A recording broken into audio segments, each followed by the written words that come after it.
ओम ज्ञानतिमिरान्धस्य ज्ञानञ्जनशलाकया चक्षुरुन्मीलितं येन तस्मै श्रीगुरवे नमः। नमो विष्णुपादाय कृष्णप्रेष्ठाय भूतले श्रीमते भक्तिवेदान्त स्वामिन्निति नामिने।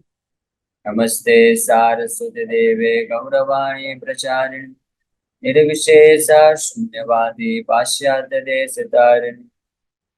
नमो महावदन्याय कृष्ण प्रेम प्रदायते कृष्णाय कृष्ण चैतन्य नामने गौरतुसे नमः। जय श्री कृष्ण चैतन्य प्रभु नित्यानंद श्री अद्वैत गदाधर शिवासादि गौर भक्त वृंद।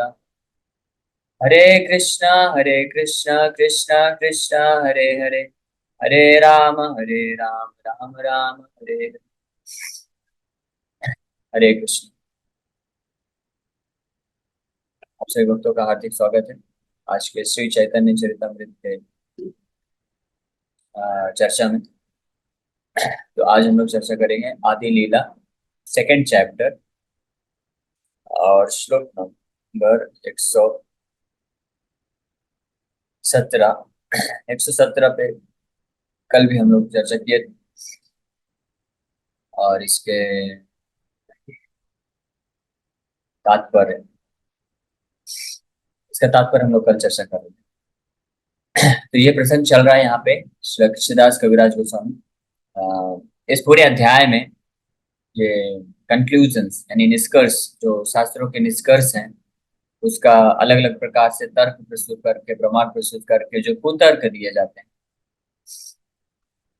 गलत निष्कर्ष प्रस्तुत किए जाते हैं, उसका खंडन करने के लिए अलग अलग प्रमाण प्रस्तुत किए।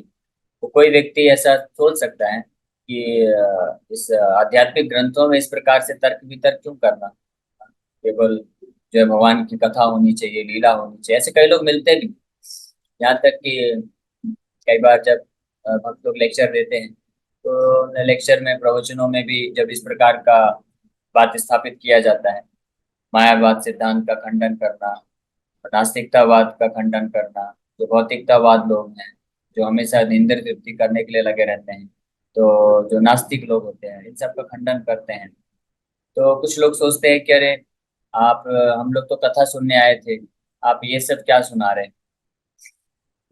लेकिन वास्तव में असली जो कृष्ण कथा है वो तभी हृदय में आ सकती है, तभी हम समझ सकते हैं जब हम इस प्रकार के जितने भी जो ये कुसिद्धांत हैं, जो वास्तविक सिद्धांत नहीं है, ये जो निष्कर्ष हैं, गलत निष्कर्ष हैं, उनका हम खंडन करके जो वास्तविक निष्कर्ष है उसको हम समझ पाएंगे।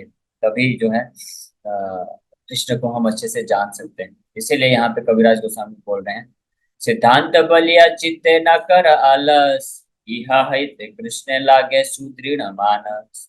सिद्धांत को समझने के लिए जो वास्तविक सिद्धांत है, निष्कर्ष है शास्त्रों का, उसको समझने के लिए कभी आलस मत करिएगा, उसको ध्यान पूर्वक सुनना चाहिए, क्योंकि वो सुनने से ही कृष्ण के प्रति सुदृढ़ मानस है, जो निष्ठा पूर्वक भगवान के प्रति, भगवान के चरणों में मन लगेगा। जैसे ये सिद्धांतों को अच्छे से जानने के बाद शिला भक्ति सिद्धांत सरस्वती ठाकुर आप में से कई लोग परिचित होंगे। शिला प्रभुपाद जी हमारे फाउंडर आचार्य, हमारे प्रभुपाद जी के जो गुरु हुए, गुरु महाराज शिला भक्ति सिद्धांत सरस्वती ठाकुर, तो एक बहुत ही महान आचार्य हुए, दिव्य ट्रांसेंडेंटल पर्सनैलिटी, दिव्य व्यक्ति हुए, दिव्य भक्त हुए, शुद्ध भक्त हैं भगवान के, जो साक्षात भक्ति विनोद ठाकुर के प्रार्थना के पश्चात साक्षात जगन्नाथ जी की कृपा के रूप में प्रकट हुए। जगन्नाथ जी रे ऑफ विष्णु उनको बोला जाता है। तो ये टाइटल मिला है कि वो भगवान विष्णु की एक जो है दिव्य किरण है, रे ऑफ विष्णु। और एक ग्रंथ भी उनके ऊपर लिखा गया, उसका नाम ही है श्रीला भक्ति Saraswati Thakur the ray of Vishnu. तो भक्तिनाथ ठाकुर ने जब प्रार्थना किया था, जब श्रीला भक्ति सरस्वती ठाकुर का जन्म हुआ था, तो जन्म जगन्नाथपुरी में उनका जन्म हुआ था, और जन्म के कुछ महीने पश्चात ही रथ यात्रा जब निकली थी, तो रथ यात्रा, जगन्नाथ जी का रथ उनके घर के पास आके रुक गया, उसके आगे बढ़ ही नहीं रहा है। तो फिर सब लोग समझ गए कि जगन्नाथ स्पेशली अपने महान शुद्ध भक्त जिनको उन्होंने भेजा है, तो उनको आशीर्वाद देने के लिए यहाँ पे रुके हुए। तो उनके घर से फिर उनकी माँ, उस समय उनका नाम विमला प्रसाद, भक्ति सिद्धांत महाराज जी का नाम। तो उनको लेके आती हैं और जगन्नाथ जी के चरणों में, उस वक्त रथ में चढ़ना अलाउ किया जाता था। आज अभी तो पूरा सिक्योरिटी रहता है, कोई रथ पे चढ़ नहीं सकता बाहर का पब्लिक, लेकिन उनकी माँ तुरंत बालक को लेकर के, विमला प्रसाद को लेकर के रथ में चढ़ गई और जगन्नाथ जी के डायरेक्ट जगन्नाथ जी के चरणों के पास जाके उनको लेटा दिया। तो छोटे से बालक है, 2-3 महीने ही कुछ हुए थे। तो जैसे ही उनको लेटाया, उसके पश्चात जगन्नाथ जी का जो गार्लैंड है वो अपने आप टूट के जो है उनके ऊपर गिर गया। विमला प्रसाद शिला भक्ति ठाकुर के गले पे गिर गया। तो सब भक्त लोग समझ गए कि जगन्नाथ जी जो है अपना आशीर्वाद प्रदान कर दिए हैं और ये जगन्नाथ जी के स्पेशल महान शुद्ध भक्त हैं जो उनके द्वारा भेजे गए इस संसार में शुद्ध भक्ति के प्रचार के हेतु। और दूसरा विशेष बात था, जब उनका जन्म हुआ था तो जो बालक और माँ को कनेक्ट करने वाला इम्बेलिकल कॉर्ड बोलते हैं, तो जो एक धागा होता है, तो वो उनके शरीर में एक जनेऊ की तरह लपेटा हुआ, जिससे भी एक साइन पता चलता है कि वो जो है एक बहुत ही उच्च एडवांस डिवोटी हैं, स्पिरिचुअली एडवांस्ड, आध्यात्मिक रूप से बहुत ही ज्यादा प्रगति किए हुए भक्त हैं। फिर जैसे जैसे विमला प्रसाद शिला भक्ति सरस्वती ठाकुर बड़े होते गए, केवल 6-7 साल की उम्र में ही उन्होंने पूरा गीता के सारे श्लोकों को कंठस्थ कर दिया। हम में से आज भी कई भक्त हैं जिनको वो गीता के श्लोक कंठस्थ नहीं है, मेरे को तो बिल्कुल नहीं, कुछ ही श्लोक कंठस्थ है। हमारे वीर कृष्ण प्रभु जी, उनको मैक्सिमम 70-80% मेरे ख्याल से गीता के श्लोक याद है। लेकिन आप सोचिए, शिला भक्तिदान सरस्वती ठाकुर विमला प्रसाद, उन्होंने 6-7 साल की उम्र में ही सारा गीता कंठस्थ कर लिए। और केवल गीता कंठस्थ नहीं था, वो गीता के एक एक श्लोक का व्याख्या भी कर सकते थे इतने छोटी सी उम्र में, इतने विद्वान थे। और एक बार जो चीज वो सुन लेते थे, पढ़ लेते थे, उनके दिमाग में बैठ जाता था, कभी भूलते नहीं थे। इसलिए उन्होंने कई शास्त्रों का अध्ययन किया था। हाँ, जैसे उपनिषदों का, पुराणों का, वेद का, भागवत पुराण तो है ही है। तो कई शास्त्रों का अध्ययन और कई हमारे प्रामाणिक आचार्यों का टीकाओं का अध्ययन किए थे। और अन्य अन्य संप्रदाय, श्री संप्रदाय भी है, रामानुजाचार्य के संप्रदाय, तो उनके भी शास्त्रों का अध्ययन कर चुके थे। और इसीलिए उनको चलता फिरता इंसाइक्लोपीडिया बोला जाता था, वैदिक ग्रंथों का चलता फिरता इंसाइक्लोपीडिया। जैसे इंसाइक्लोपीडिया में आप कुछ भी टाइप करिए, आपको तुरंत रिजल्ट मिल जाएगा। उसी प्रकार से उनके समक्ष अगर कोई भी व्यक्ति जाता था तो कुछ भी प्रश्न पूछे किसी भी शास्त्र से, तो तुरंत उनके मुख से वो श्लोक प्रकट हो जाता था और उसका उत्तर देते थे।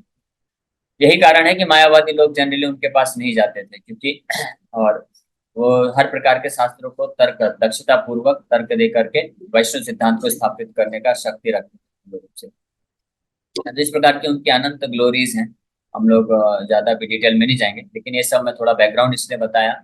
और सबसे महत्वपूर्ण चीज, ये सब तो उनका स्कॉलरशिप था, बहुत विद्वान थे और भगवान की कृपा विशेष मिली। और सबसे महत्वपूर्ण, भगवान के वो शुद्ध भक्त थे, उनको भगवान के नाम में अत्यंत रुचि थी। और भगवान के नाम, रूप, गुण, लीला में उनको अत्यंत रुचि थी। जब वो मात्र लगभग 18-17-18 साल के ही उम्र के हुए थे, उन्होंने डिसाइड किया था कि वो जो है 192 माला जप करेंगे, 7 कोटि नाम या 100 करोड़ नाम जप करने का उन्होंने प्रतिज्ञा लिया था। और नवदीप धाम मायापुर में रहते हुए, योग पीठ में रहते हुए 1905 से लेकर के 9 साल 4 महीने तक उन्होंने हर दिन 192 माला जप किया। और केवल दिन में एक बार कुछ खाते थे। और अगर बरसात के सीजन में, वो जिस झोपड़ी में रहते थे, तो बरसात के सीजन में जो ऊपर से पानी गिरता था, तो ऐसा नहीं कि चलो मरम्मत कर लेते हैं, तो इसमें टाइम वेस्ट होगा, टाइम, समय को व्यर्थ नहीं गंवाना चाहते थे, क्योंकि नाम में इतनी रुचि थी, नाम जप करना चाहते थे। इसलिए उन्होंने ऊपर से रिपेयर करने के बजाय एक छाता लेके बैठ जाते कि जब बारिश होगा तो ठीक है, कोई दिक्कत नहीं, छाता लेके बैठते थे, दूसरे हाथ से नाम जप करते रहते थे। इस प्रकार से फिर ये 7 कोटि नाम जप कंप्लीट हुआ। उसके बाद 1918 में वो भक्ति विनोद ठाकुर के, शिला भक्ति विनोद ठाकुर जो उनके पिताजी हुए, उनके गुरु हुए, उनके प्रेरणा से उन्होंने गौड़ी मठ की स्थापना की और प्रचार कार्य में बहुत ही एक्टिवली इंगेज हो गए। और पूरे इतिहास में एक वो ऐसे महान आचार्य हुए हैं जो पहली बार जिन्होंने एक ऑर्गेनाइज तरीके से प्रचार को आगे बढ़ाया, श्री चैतन्य महाप्रभु के प्रचार को। और उनको कई बार श्री चैतन्य महाप्रभु दर्शन प्रदान किए नवदीप धाम में रहते हुए कई बार। और श्री चैतन्य महाप्रभु पंचतत्व और उनके पार्षदों के साथ नवदीप के सड़कों में कीर्तन करते हुए निकलते थे और उनको दर्शन प्राप्त होता था। तो अद्भुत दृश्य दर्शन प्राप्त करके वो उनके पीछे पीछे भागने लग जाते थे। उनके शिष्य आश्चर्यचकित होते थे कि अरे गुरुदेव कहाँ जा रहे हैं, कोई है नहीं, किसके पीछे भाग रहे हैं। लेकिन वो भागते थे कीर्तन उनके पीछे पीछे। एक बार एक बहुत ही भाग्यशाली शिष्य हुए श्रील भक्तिदास सरस्वती ठाकुर के, जिनका नाम है परम पूज्य भक्ति तीर्थ प्रदीप स्वामी महाराज, उनके शिष्य हुए। तो उनको भी एक बार ऐसा दर्शन प्राप्त हुआ कि श्रील भक्तिदास सरस्वती ठाकुर पंच तत्व के पीछे पीछे भाग रहे हैं, पंच तत्व जो कीर्तन करते हुए जा रहे हैं। तो उनको भी ये दृश्य प्रदान हुआ। तो पॉइंट ये है। और ऐसे एक बार जब वो साउथ इंडिया की तरफ जा रहे थे प्रचार कार्य से, तो साउथ इंडिया में एक जंगल में वो प्रवेश किए, तो उनको वृंदावन का स्मरण हुआ है। और वृंदावन के स्मरण के कारण वो जंगल में ऐसे भटक गए, भाव विभोर हो गए। एक्सटेटिक सिम्टम यानी अष्ट सात्विक विकार उत्पन्न होने लग गया। आंखों से अश्रुधारा बह रही है, तो वाणी गदगद हो गई है, और जो जोर से भगवान को कृष्ण को पुकारते हुए जंगल में भटक रहे हैं। और फिर जो है अनकॉन्शियस हो जाते हैं। बाद में भक्त लोग जब मिलते हैं तो वापस से जब लेके जाते हैं प्रचार के लिए प्रवचन देना, फिर वापस से अपना एक्सटर्नल कॉन्शियसनेस में आके बाहरी रूप से जो भागवत का प्रचार करते हैं। तो ये सब मैंने इसलिए बताया बैकग्राउंड, ताकि हमको पता हो कि श्रीला भक्ति सिद्धांत सरस्वती ठाकुर कोई साधारण भक्त नहीं थे, वो भगवान के शुद्ध भक्त थे और अष्ट सात्विक विकार प्रेमा भक्ति के स्टेज पर स्थित भक्त थे। हाँ, अब सुनिए सबसे इंपॉर्टेंट चीज। वही श्रीला भक्ति सिद्धांत सरस्वती ठाकुर जब वृंदावन में गए राधा कुंड में, और उनका जब प्रवचन ऑर्गेनाइज किया गया, तो सब वहाँ के जो बाबा जी लोग आके बैठ गए, क्योंकि उन्होंने सुना था कि श्रीला भक्ति सिद्धांत सरस्वती ठाकुर महान आचार्य हैं, गौड़ी मठ की स्थापना की है, बहुत नाम सुना था, कितना उन्होंने प्रचार किया है। तो वो सोचे कि चलो ये बहुत शुद्ध भक्त हैं, कुछ राधा कृष्ण के प्रेममयी लीलाओं का वर्णन करेंगे, तो सुनने आए थे। लेकिन श्रील भक्तिदास सरस्वती ठाकुर राधा कुंड में बैठ के उपनिषदों में लेक्चर दिए, उपनिषद में प्रवचन किए, तत्व के ऊपर व्याख्या किए कि हम कौन है, हम लोग ब्रह्म है, हम आत्मा है, हम कृष्ण के नित्य दास है, कृष्ण परम ब्रह्म है। इस पे व्याख्या किए, कोई राधा कृष्ण लीला नहीं सुनाए, सिद्धांत की व्याख्या किए। तो कई लोग नहीं समझ पाए, वो सोचे कि शिला भक्तिदास सरस्वती ठाकुर एक ज्ञानी है, वो भगवान के शुद्ध भक्त नहीं है। तो वो लोग जो है प्रवचन से उठ के चले गए। लेकिन शिला भक्तिदास सरस्वती ठाकुर को कोई फर्क नहीं पड़ा, वो पूर्ण रूप से जो तत्व है, सिद्धांत है, उसको स्थापित करने के लिए लेक्चर देते रहे। हाँ। एक बार शिला भक्तिदास सरस्वती ठाकुर ये अपने शिष्य को वर्णन करते हैं, अपना हृदय खोल के बताते हैं। जब उनका जीवन अवधि लगभग समीप आ रहा था इस संसार से छोड़ के जाने के टाइम पे, तो उन्होंने शेयर किया कि मैं तो आया था कि भगवान का शुद्ध भक्ति का प्रचार करने के लिए, कि भगवान के शुद्ध जो लीलाएं हैं उनको मैं प्रचार करना चाहता था। लेकिन मेरा ज्यादातर समय तो ये जो गंदगी है उसको साफ करने में चला गया। है ना, क्या गंदगी? मायावाद का गंदगी, ब्रह्मवाद, निराकारवाद, नास्तिकतावाद और सहजिया। इतने अपसंप्रदाय खड़े हो गए थे, 13 प्रकार के अपसंप्रदाय बन चुके थे। अपसंप्रदाय वो होते हैं जो चैतन्य महाप्रभु की जो वास्तविक शिक्षा है उसको पालन न करके अपना कुछ अलग ही मन से बना के डेविएट होके भक्ति करने का बस दिखावा करते हैं, लेकिन बोलते हैं कि हम चैतन्य महाप्रभु के असली फॉलोवर। जैसे चैतन्य महाप्रभु का जो मेन सिद्धांत है, सबसे प्रमुख दो शिक्षाएं हैं भगवान कृष्ण की शुद्ध भक्ति में। ये दो चीजें होनी चाहिए, वैराग्य विद्या निज भक्ति योगम। वैराग्य का शिक्षा प्रदान की है कि जो भक्त होता है भगवान का शुद्ध भक्त, वो हर प्रकार के इंद्रिय भोग से, भोग विलास से दूर होना चाहिए। हाँ, ये सिंपली लक्षण होता है शुद्ध भक्त का। लेकिन इस प्रकार के जो अपसंप्रदाय वाले जो ये तथाकथित भक्त हुए चैतन्य महाप्रभु के, जो बोले कि हम महाप्रभु के भक्त हैं, लेकिन वो लोग क्या करते थे? हर प्रकार के इंद्रिय तृप्ति करते थे, नशा करते थे, पर स्त्री संग करते थे, जुआ खेलते, ये सब करते थे, मांस मछली खाते थे और बोलते थे कि हम भगवान के भक्त। जैसे एक संप्रदाय, ऐसे बहुत 13 संप्रदाय का वर्णन तो नहीं करेंगे। एक संप्रदाय है जिनका फिलॉसफी था, सिद्धांत था, वो बोलते थे कि अ, भगवान जो है वो प्रसन्न संतुष्ट होते हैं जब उनके भक्त लोग संतुष्ट होते हैं। ये बात सत्य है। अगर भगवान के शुद्ध भक्त को कोई संतुष्ट करता है, प्रसन्न करता है, तो उससे भगवान प्रसन्न होते हैं। यस्या प्रसादात भगवत प्रसाद। तो इसका वो लोग कैसे गलत उपयोग करते थे? वो बोलते थे हम भगवान के भक्त हैं, तो हमारी संतुष्टि में भगवान की संतुष्टि है। अगर हम सुखी रहेंगे, प्रसन्न रहेंगे, तो भगवान प्रसन्न रहेंगे। और सारे शास्त्रों का निचोड़ यही है कि भगवान को प्रसन्न करना चाहिए। तो हमारे प्रसन्नता में, भगवान के भक्त के प्रसन्नता में भगवान प्रसन्न हो गए। इसलिए हमको प्रसन्नता मिलती है, हमको सुख मिलता है जब हम भोग करते हैं, है ना। हम लोग जब मांस मछली खाते हैं, नशा करते हैं और अवैध अवैध संबंध रखते हैं स्त्री पुरुष से, तो हमको सुख मिलता है, तो इससे भगवान को सुख मिलेगा, तो भगवान को सुख करने के लिए हम लोग ये सब इंद्रिय भोग करते हैं। तो सोचिए, इतना प्रकार, इस प्रकार से इतना घटिया तरीके से श्री चैतन्य महाप्रभु के शिक्षाओं का दुरुपयोग किया गया। तो ऐसे ऐसे संप्रदाय प्रकट हो गए, आप संप्रदाय जिसको बोलते हैं, कुसिद्धांत। और इस तरह से, ये तो एक उदाहरण दिया, ऐसे अनेकों ऐसे संप्रदाय थे। तो भक्ति सिद्धांत सरस्वती ठाकुर जो है, उनका सबसे बड़ा योगदान है कि उन्होंने चैतन्य महाप्रभु की जो असली शिक्षाएं हैं, असली सिद्धांत है, उसको स्थापित किया। और ये जितने भी प्रकार के ढोंगी अब संप्रदाय प्रकट हो गए थे उस टाइम पे, उन सबको सफाई किया। और ये सफाई करने के लिए ही उनको अपने प्रवचन में ज्यादातर जो है मायावाद का खंडन, सहजियावाद का खंडन, ब्रह्मवाद, निराकारवाद, नास्तिकतावाद, भौतिकतावाद, ये सब का खंडन करना पड़ता था, उपनिषदों से, पुराणों से, गीता से, ये सब सिद्धांत तत्व का चर्चा करते हुए। और ये घंटों घंटों इस प्रकार से प्रवचन करते थे, है ना? तो कोई ये अगर कोई सोचता है कि भगवान के कथा में केवल जो है भगवान की लीलाओं का वर्णन होना चाहिए, सिद्धांत तत्व, ये अलग अलग जो तर्क है उसका खंडन नहीं करना चाहिए, तो वो उसकी ये गलत विचारधारणा है। क्योंकि जब तक हमारे मन से ये जितने भी कुसिद्धांत हैं, गलत से जो चीजें हैं, विचारधाराएं हैं, वो नष्ट नहीं होंगी, हम भगवान की शुद्ध भक्ति में आगे नहीं बढ़ सकते। तो यही कारण है कि यहाँ पे, और केवल ये तो मैंने एक एग्जांपल दिया श्रील भक्तिवेदांत सरस्वती ठाकुर का, हमारे जितने भी आचार्य हुए हैं सबने यही कार्य किया है। सबसे पहले सफाई करना होता है। जैसे जो एक्सपर्ट डॉक्टर होता है, वो ऑपरेशन अगर कहीं पे करना है उसको, तो ऑपरेशन करने के पहले पहले वो सफाई करता है। क्योंकि अगर सफाई नहीं करेगा, डायरेक्ट जो मेडिसिन लगाएगा ऑपरेशन करने के बाद, तो वो जो है उसमें डिजीज उत्पन्न हो जाएगा, है ना? बैक्टीरिया हो जाएंगे, वायरस पकड़ लेगा, और वो जो है अच्छे से उपचार वजह होने की बजाय क्या हो जाएगा, और वहां पे व्याधि उत्पन्न हो जाएगी। इसलिए जो एक्सपर्ट डॉक्टर होता है पहले क्या करता है, वो सफाई करता है। उसके बाद फिर जो भी उसको मल्लम पट्टी करना है वो सब करना है। तो इसलिए पहले सफाई, हृदय से हमारे जितने भी गलत धारणाएं हैं, गलत विचार है, इसका सफाई करना जरूरी है।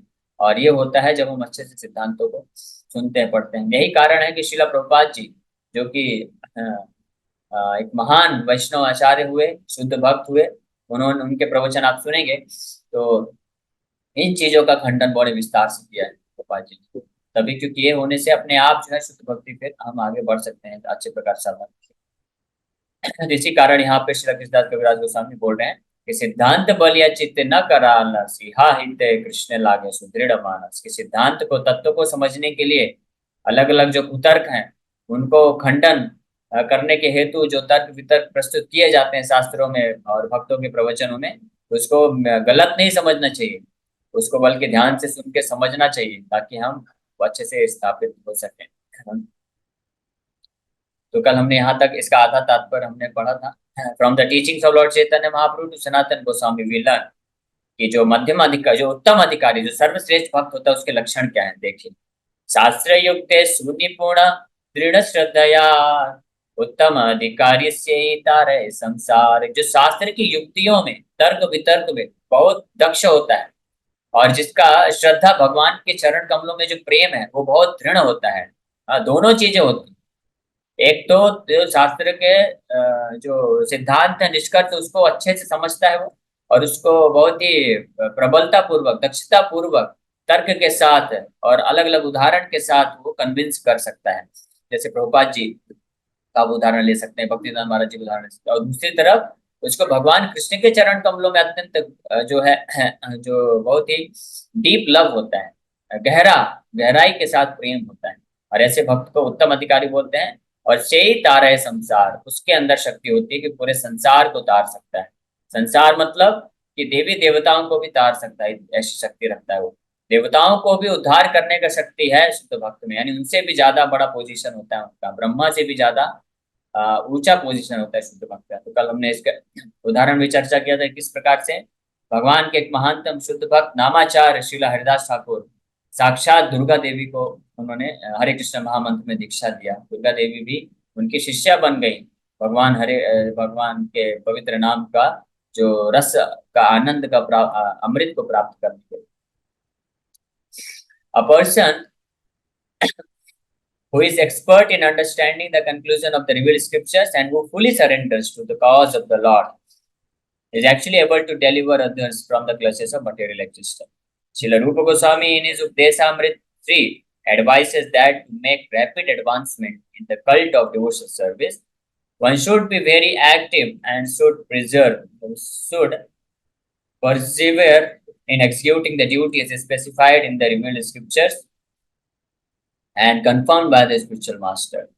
Accepting the path of liberated souls and the association of pure devotees enriches such activities. भगवान के शुद्ध भक्तों का तो श्रील रूप गोस्वामी भी अपने ग्रंथ उपदेशामृत में तीसरे श्लोक में इस बात को कंफर्म करते हैं कि जो भी व्यक्ति जो भी भक्त भगवान के शुद्ध भक्ति मार्ग में बढ़ना चाहता है उसको भगवान के शुद्ध भक्तों का संग करते हुए जो प्रमाणिक शास्त्र हैं उनमें जो सिद्धांत दिए हुए हैं उनका पालन दृढ़ता पूर्वक करना चाहिए।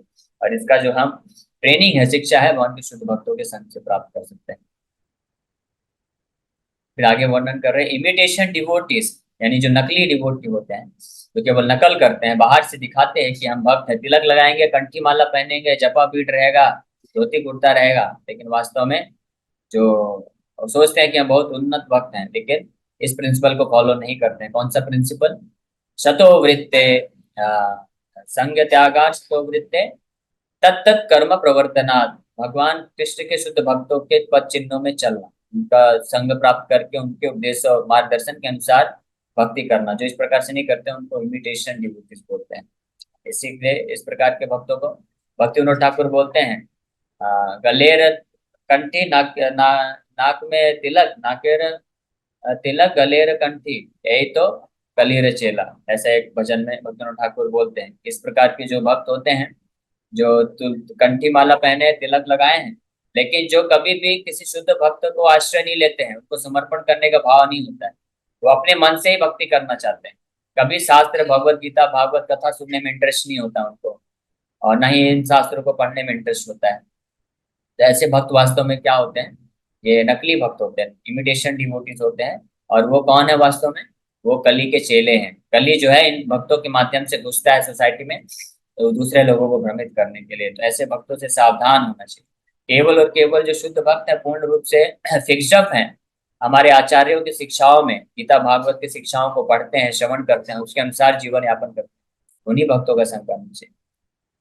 Imitation devotees who wish to advertise themselves as elevated Vaishnavas and who therefore imitate the previous acharyas but do not follow them in principle are condemned in the words of Srimad Bhagavatam as stone-hearted.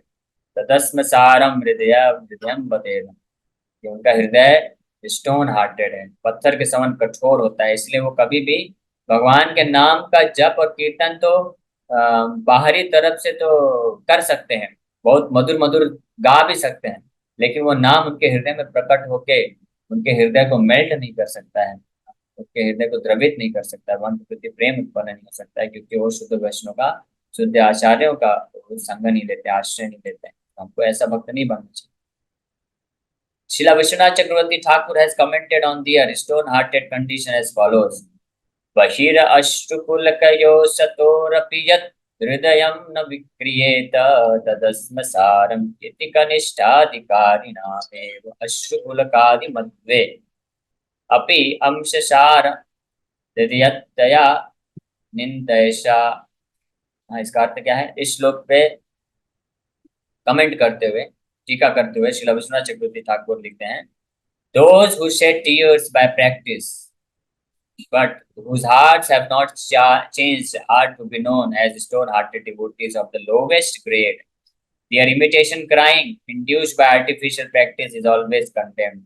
कुछ ऐसे नकली भक्त भी होते हैं जो कि अष्ट सात्विक विकार प्रकट करने के लिए प्रैक्टिस करते हैं कि कीर्तन करते वक्त, जप करते वक्त कैसे आंखों से अश्रुधारा बहे, और अगर वो इस तरह से प्रैक्टिस करके आंखों से अश्रुधारा बहा भी देते हैं तो भी वो जो है उनका हृदय वास्तव में निर्मल नहीं हुआ है, वो इस पत्थर की तरह कठोर ही होता है।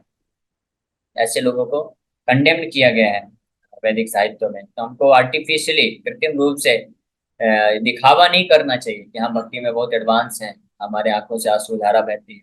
ये नेचुरल होना चाहिए, स्वाभाविक रूप में होना चाहिए कि जब अपने आप, जब हम शुद्ध भक्तों का संग लेंगे, उनके बताए हुए रास्ते पे अनुगमन करेंगे, मार्ग में चलेंगे, इस प्रकार से भक्ति करते हुए जब हम निष्ठा के स्टेज को क्रॉस करके रुचि, आसक्ति, भाव, प्रेमा भक्ति के स्तर पे पहुंचेंगे, हृदय को पूर्ण रूप से शुद्ध करके, तो स्वतः ही भगवान के नाम का जप करने में अपने आप ही आंखों से सुधारा बहेगी। तो इस असली तरीके से हमको आगे बढ़ना चाहिए। जिस प्रकार से कुछ लोग होते हैं ना, जो कॉलेज कभी जाते नहीं, कोई एक सब्जेक्ट पढ़ते नहीं है, ना ही कोई एग्जाम दिया है, लेकिन नकली तरीके से डिग्री बनवा लेते हैं ताकि डिग्री का इस्तेमाल करके जॉब मिल जाए। तो डिग्री का इस्तेमाल करके जॉब तो मिल जाएगा, लेकिन जॉब में जाके करेगा क्या? उसको तो कुछ आता नहीं है, उधर जाके फंस जाएगा। उसी प्रकार से ऐसे जो सो कॉल्ड डिवोटीज होते हैं, जो कि बस ये प्रकट करते हैं कि हम भक्ति में बहुत एडवांस हैं, तो वो वास्तव में फंस जाते हैं। माया का एक प्रकोप आता है, प्रभाव आता है, उसमें फंस जाते हैं।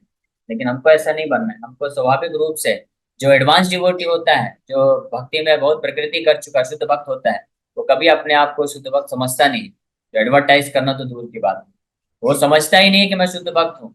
तो दूसरों को दिखावा करना कि मैं शुद्ध भक्त हूँ, तो बहुत दूर की बात है। उसको हमेशा ये लगता है कि मैं सबसे पतित हूँ, और ये एक्चुअली में वो फील करता है।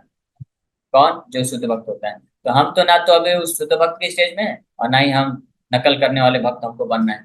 हम लोग अभी क्या है? हम लोग साधक हैं। साधक का मतलब होता है हम स्वीकार करते हैं कि अभी हम शुद्ध भक्त नहीं हैं, हमारे हृदय में अभी भी जो अनर्थ है, लेकिन हम लोग प्रयास कर रहे हैं। हम शुद्ध भक्त के आश्रय में रह के, हम प्रभुपाद जी के आश्रय में रह के, उनके शिक्षाओं का पालन करके, हम हरिनाम जप करके, सेवा करके, हम धीरे धीरे भक्ति में आगे बढ़ना चाहते हैं। तो ये अगर इच्छा कोई इस प्रकार से भी करता है, तो वो भी एक जेन्युइन डिवोटी माना जाता है, सिंसियर डिवोटी माना जाता है। यानी वो ईमानदार और सच्चा भक्त है। और ऐसा भक्त जब लगा रहता है धैर्य पूर्वक, तो निश्चित रूप में समय अंतराल बाद, कुछ समय पश्चात, या भले ही कुछ जन्म क्यों ना लग जाए, कभी टेंशन नहीं लेना चाहिए। क्योंकि ये जो भगवान का शुद्ध भक्ति का स्टेज है, वो इतना आसान नहीं है, या इतना कठिन भी नहीं है। बट वास्तव में ये जो स्टेज है, इतना पावरफुल स्टेज है कि ब्रह्मा शिव जी भी ऐसे भक्त, शुद्ध भक्त का आरती करते हैं। तो आप सोचिए, ब्रह्मा जी शिव जी का तो छोड़िए, स्वयं भगवान कृष्ण जो परम ब्रह्म है, वो भी ऐसे शुद्ध भक्त के चरणों में झुकना चाहते हैं, उनका सेवा करना चाहते हैं। तो आप सोचिए, ये शुद्ध भक्त क्या ऐसे ही मिल जाएगा? मामूली चीज। हमको प्रयास करना पड़ेगा, बड़ी ईमानदारी के साथ भगवान से प्रार्थना करना पड़ेगा।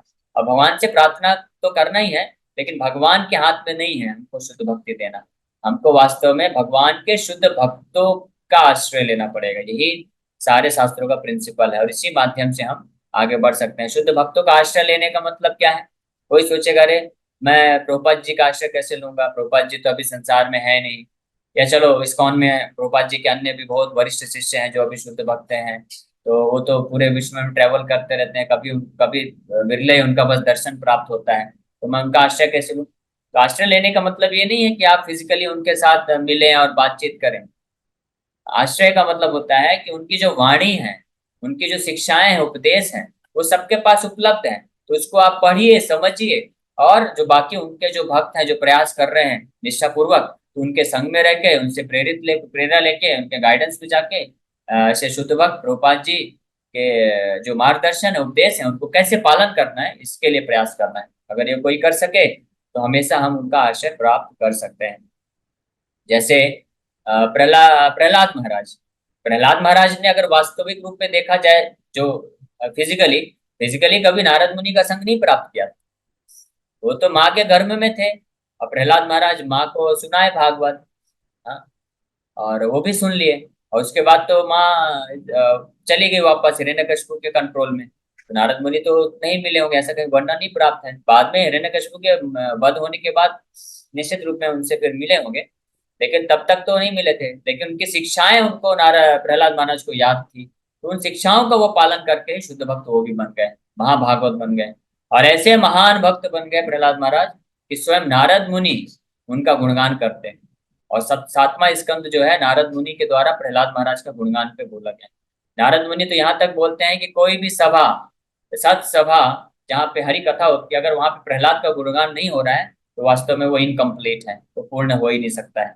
भगवान के गुणगान से पूर्ण नहीं हो सकता है। भगवान के शुद्ध भक्त प्रहलाद महाराज का गुणगान होना चाहिए। तो टाइम हो गया है, लेकिन ये थोड़ा सा तात्पर्य बन जाए है, तो मैं इसको कंप्लीट कर देता हूँ, तो फिर ये रह जाएगा। The desired change of heart referred to above is visible in the reluctance to do anything not congenial to the devotional way.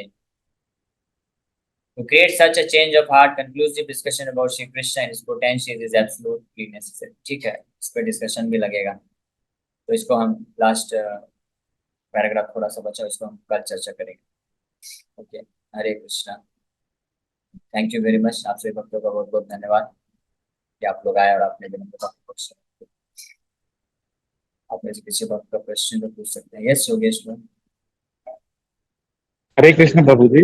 थोड़ा मैं दो तीन दिन प्रश्न पूछने पाया था। मेरा एक प्रश्न ऐसा है, मैंने कल मेरे वाचन में आया था, जैसे इंद्रदेव से गलतियां हो गया था, इसके लिए उनके जो गुरु है उन्होंने उनको वराह मतलब एक डुक्कर के अवतार में नीचे भेज दिया। तो जैसे उन्होंने हाँ यहाँ पे सर्वाइव किया, तो उधर उनका शिक्षा खत्म होने के बाद उनको ऊपर लेके जा रहे थे भगवान। तो बोले नहीं, मैं यही इसमें खुश है। तो ये उसमें ऐसा लिखा था कि जो योनि में हम जन्म लेते, तो योनि के माया में फंस जाते हैं। तो वैसे मानव जीवन है, तो उसको कैसे समझ में आया और उसे उद्धार कैसे करे, वो माया से बाहर कैसे निकले। हाँ बहुत अच्छा प्रश्न पूछा है आपने। और ये वास्तव में सत्य बात है। जो व्यक्ति, जो जीवात्मा जिस भी योनि में रहता है, उस योनि में ही वो जो रह के पूरी तरह से अपने आप को संतुष्ट समझता है, और इसलिए माया में फंसा रहता है। और उससे केवल और केवल बाहर निकलने का एक ही उपाय है, साधु संग। साधु संग, साधु संग सर्व शास्त्र का है, लभ मात्र साधु संग सर्व सिद्धि है। केवल यही उपाय है। अगर किसी सौभाग्यवश वो साधु का, भगवान के शुद्ध भक्त का संग प्राप्त कर लेता है और उसको श्रद्धा आ जाती है उनके ऊपर, तो उनके वचनों से, उनके उपदेशों से ऐसी शक्ति होती है कि वो इस प्रकार का जो जंजाल कर सकता है। और इस बात को उद्धव गीता में भगवान कृष्ण भी प्रमाणित करते हैं। ततो दुस्संगम उत्सृज्य साधु सत्सु सच्चेत बुद्धिमान संतेवास छिंदन्ति मनोव्यासंगम युक्ति भी। है ना? इसलिए ततो मतलब देयरफॉर, भगवान निष्कर्ष बता रहे थे। देयरफॉर मतलब निष्कर्ष। निष्कर्ष ये है हे उद्धव कि हर प्रकार के दुस्संग, गलत संग को त्याग देना चाहिए। सत्सु सज्जेत बुद्धिमान, जो बुद्धिमान है व्यक्ति, उसको भगवान के शुद्ध भक्तों का संग करना चाहिए। क्योंकि जो संत एवं छिंदन्ति, जो संत होते हैं, शुद्ध भक्त होते हैं मेरे, वो छिंदन्ति काट देते हैं क्या, मनोव्यासंगम, मन में जितने भी प्रकार की भौतिक आसक्ति है, माया का प्रभाव है, उसको काट देते हैं। कैसे काटते हैं, कौन से तलवार से? युक्ति भी, शास्त्रों की युक्ति से, शास्त्रों के लॉजिक से, उपदेशों से, शास्त्रों के प्रमाण से वो काट देते हैं। तो ऐसे इसलिए संग करना चाहिए, और इस प्रकार से हम मुक्त हो सकते हैं। नेक्स्ट क्वेश्चन गीता माता जी। यस माता जी, सुन पा रही हैं? ओके। हरे कृष्ण प्रभु जी। हरे कृष्ण। हाँ प्रभु जी, वो आज आपने क्लास में बताया कि उनको मायावाद जो है वो गलत तरीके से चीजों को, कंसेप्ट को उस तरह से देते हैं। तो जनरली जैसे अभी हम पढ़ते हैं कि कृष्ण की प्रसन्नता के लिए कार्य करना चाहिए, तो इसमें कैसे बाइफरकेट करें कि कौन सा कार्य कृष्ण की प्रसन्नता के लिए, कौन सा नहीं, जैसे उसमें गलत कंसेप्ट यूज किया है। हरे कृष्ण। ओके, बहुत अच्छा प्रश्न आपने पूछा है, और उसका भी उत्तर जो योगेश को ने पूछा और आपने जो पूछा है, उत्तर सेम है। कि भगवान के शुद्ध भक्त के माध्यम से हम जान सकते हैं कि क्या चीज करने से हम भगवान जो है प्रसन्न होंगे। इसलिए बहुत जरूरी है कि हमको अपने मन से भक्ति नहीं करना चाहिए, हमको आचार्यों के निर्देशानुसार। इसलिए जब हम प्रभुपाद जी के पुस्तकों को पढ़ेंगे, तात्पर्य को पढ़ेंगे, और भक्तों का जो प्रभुपाद जी पे का आश्रय लिए हुए भक्त हैं, उनके गाइडेंस में रह के जब हम भक्ति करेंगे, तब हम जान पाएंगे कि हम भगवान को वास्तव में प्रसन्न कर पा रहे हैं। हरे कृष्ण। लास्ट क्वेश्चन सुप्रिया माता जी का। प्रभु जी, यहाँ पे ना मैं इन दोनों को एक बस ऐड करना चाहती हूँ। मेरा मेरा अनुभव से मैं ऐड करना चाहती हूँ कि देखिए, अशुद्ध भक्त का संग तभी होगा अगर भगवान की कृपा होगी। भगवान अगर चाहते हैं कि आप इस मार्ग पे आ जाए, तो ही आपको भगवान शुद्ध भक्त का संग प्राप्त हो सकता है, और शुद्ध भक्त के संग से ही आपको कृष्णा मिल सकते हैं। तो अगर अगर आप I mean, if you truly desire कि मुझे इस सब से बाहर निकलना है, तभी तभी वो आपको डिजायर होगी कि मुझे ये माया से बाहर निकलना है, जब आपको बहुत दुख होगा ये मटेरियल चीज में। इसीलिए कुंती महारानी भी बोलती है ना उसके प्रेयर में कि प्रभु मुझे आप बहुत सारा दुख दीजिए, जिस वजह से मैं आपको हमेशा याद कर सकूं। तो अगर आपके जीवन में बहुत दुख आ रहा है, कि समझ लेना कि you have to just stick to the Krishna, and always go on chanting, and don't forget Krishna. Basically have a Krishna consciousness in difficult situation also, and always yes desire for yes the Krishna. Yes, very true. Thank you माता, बहुत सही माता। Hare Krishna. Okay, very Krishna. आप host.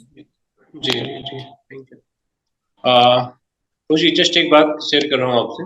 मुझे कहते हुए बहुत हृदय से खुशी हो रही है कि आज हमारे पास डिवोटी, जैसे अभी योगेश प्रो जी मुंबई से, और सूरत से अंकिता बहन, और सुप्रिया माता जी मुंबई से, तो डिवोटी आज शुद्ध भक्ति की प्रश्न पूछ रहे हैं। शुद्ध भक्त कैसे बनना है, शुद्ध भक्ति की चर्चा हो रही है। मीन्स हमारा मतलब स्पिरिचुअली कहना चाहिए कि प्रोग्रेस हो रहा है। तो अब जैसे मैं 2-3 दिन पहले बोल रहा था कि एक आत्मा से लेकर, जैसे गीता क्लास में आत्मा की चर्चा हो रही थी, दूसरा योग, दूसरा अध्याय चल रहा था सांख्य योग, आत्मा की चर्चा, फिर आत्मा से लेकर परमात्मा तक, भगवान तक। इवन आज शुद्ध भक्ति की चर्चा हो रही है कि शुद्ध भक्त कौन है, शुद्ध भक्ति क्या है, शुद्ध भक्त कैसे बने, है ना। बट तो ये बड़ी मतलब बड़ी अच्छी बात है। मुझे हृदय से कहते बहुत खुशी हो रही है, और प्लीज ऐसे बने रहें। और शुद्ध भक्त, एक्चुअली मेरा भी उद्देश्य शुद्ध भक्त बनना है, शुद्ध भक्ति करना है, शुद्ध भक्तों की सेवा करना है। कैसे करें, क्यों करें, कहाँ करें, कब करें, यही सब चर्चा सत्संग में होती है। इतना अच्छा प्रश्न पूछने के लिए धन्यवाद है। और अंकिता बहन, आपको विशेष धन्यवाद है। आप हमेशा अच्छे क्वेश्चन पूछते हैं, आप डेली पूछिए। योगेश प्रो जी, आपके हमेशा अच्छे प्रश्न रहते हैं, आप डेली पूछिए। सुप्रिया माता जी, आप अगर आप सुन पा रहे हैं तो आपसे भी नहीं, आप डेली पूछिए, कोई दिक्कत तो स्टार्ट एंड फिर, ताकि और भक्तों को भी आंसर मिल जाए। और प्रश्न पूछना भी बहुत भक्ति है एक, बल्कि मैं तो कहूंगा कि शुद्ध भक्ति है एक। कि देखो, तीनों को उद्धार होता है। वक्ता यानी जो बोलते हैं, श्रोता जो सुनते हैं, और प्रश्नकर्ता जो प्रश्न करते हैं। पूरी भागवतम को देखिए, प्रश्नोत्तर ही है। अर्जुन कृष्ण गीता देखे, प्रश्नोत्तर, और शास्त्र देखे, प्रश्नोत्तर। नारद हो, चाहे संकादिक हो, चाहे विदुर हो, चाहे मैत्रेय हो, चाहे भगवान हो, चाहे ब्रह्मा हो, चाहे अर्जुन हो, चाहे कृष्ण, प्रश्नोत्तर होना चाहिए। बड़ा अच्छा रहता है, बड़ा अच्छा लगता है। और इम्पैक्ट आज कितने, अभी 55 भक्त अभी भी सुन पा रहे हैं। इम्पैक्ट आज 59 डिवोटी आए थे। डिवोटीज भी बढ़ रहे हैं, डिवोटीज क्वालिटी क्वांटिटी दोनों बढ़ रही है। हमको दोनों को बढ़ाना है। क्वालिटी क्वालिटी मीन्स गुणवत्ता बने, जो भक्त हैं 16 माला करें, 4 नियम पालन करें, एकादशी गीता सब रेगुलर। और क्वांटिटी मीन्स भक्तों को लगातार बढ़ाना। भी तो हमारे 1000 हमारी मेट्रिक, 1000 डिवोटी हमारे टारगेट। प्रभु जी, जब भक्ति सरस्वती सर ठाकुर सर महाराज 192 माला करते थे, तो प्रचार कब करते थे? अच्छा प्रश्न बहुत है। अच्छा प्रश्न है। तो वास्तव में जब भक्तिवेंद्र महाराज जी, स्पेशली जब वो ये प्रण लिए थे 100 करोड़ नाम यज्ञ करने का, 100 करोड़ नाम लेने का, तो उनको 192 माला करके 9 साल 4 महीने लगा। तो इसमें वो ज्यादातर फोकस नाम जप में किए। लेकिन आपको जान के हो सकता है हैरानी हो, लेकिन ये सत्य बात है। तो उस दौरान भी वो प्रचार कार्य में लगे हुए थे, गौड़ी मठ को संभालना। और जब भी उनको बाहर जाके प्रचार करने के लिए अवसर मिलता था तो वो जाते थे, प्रचार भी करते थे। लेकिन उतना एक्टिव नहीं थे उस वक्त। लेकिन ये नाम यज्ञ कंप्लीट करने के बाद जब वो संन्यास लिए, इसके बाद संन्यास लिए वो, और तब वो पूरी तरह से एक्टिव होकर प्रचार किए। हाँ, तो ये संभव है शुद्ध भक्तों के लिए। नामाचार्य हरिदास ठाकुर, उनको नामाचार्य क्यों बोला जाता है? क्योंकि वो प्रचार भी करते थे और 192 माला जप भी करते थे। यही तो उनकी विशेषता है। तो वो क्या है, मानसिक जब भी कुछ करते थे। ऐसा कोई एक भक्त बताते हैं, गुणकेश को ऐसा बताते हैं कि 64 माला वो जोर जोर से करते थे।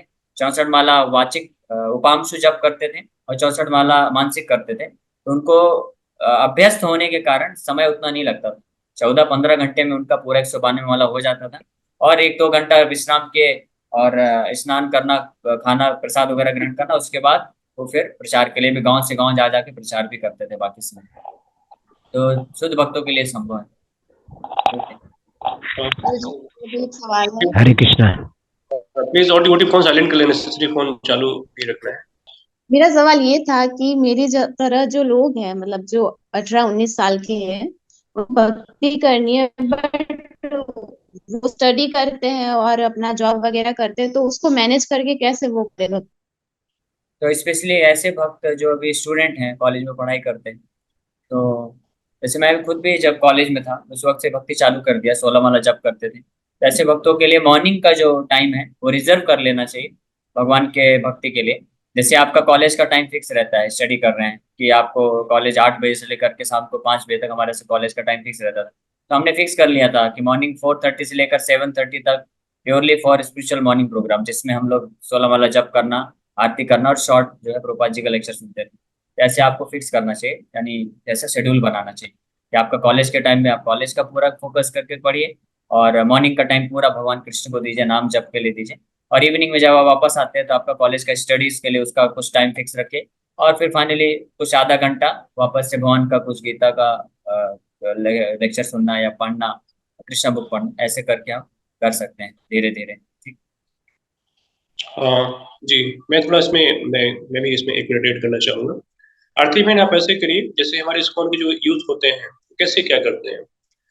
तो सेम प्रभु जी ने कहा वही मैं भी कहूँगा, मॉर्निंग प्रोग्राम कम से कम 3 घंटे करिए हफ्ते में, जिसमें 16 माला हो, करीब 1.5 से 2 घंटे में, और 1 घंटे में करीब रीडिंग, हीयरिंग एटलीस्ट इतना देना चाहिए।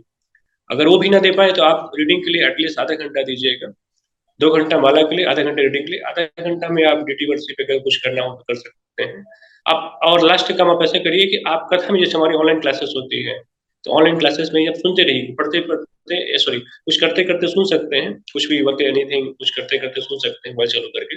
और एक लास्ट बात, जो बुद्धिमान होते हैं ना हमारे स्कूल में, जो जैसे प्रभु जी खुद IIT क्वालिफाइड है, NIT से बीटेक किया प्रभु जी, इनको ज्यादा पढ़ना नहीं पड़ता। जो कॉलेज के बच्चे होते हैं ना, जब हम लोग जब स्कूल में थे, कॉलेज में पढ़ना नहीं पड़ता, लिखना नहीं पड़ता, उनकी बुद्धि बहुत शार्प हो जाती है, माइंड बहुत तेज हो जाता है, उनको रटना नहीं पड़ता है। तो कॉलेज के बच्चे जनरली कितना पढ़ते हैं?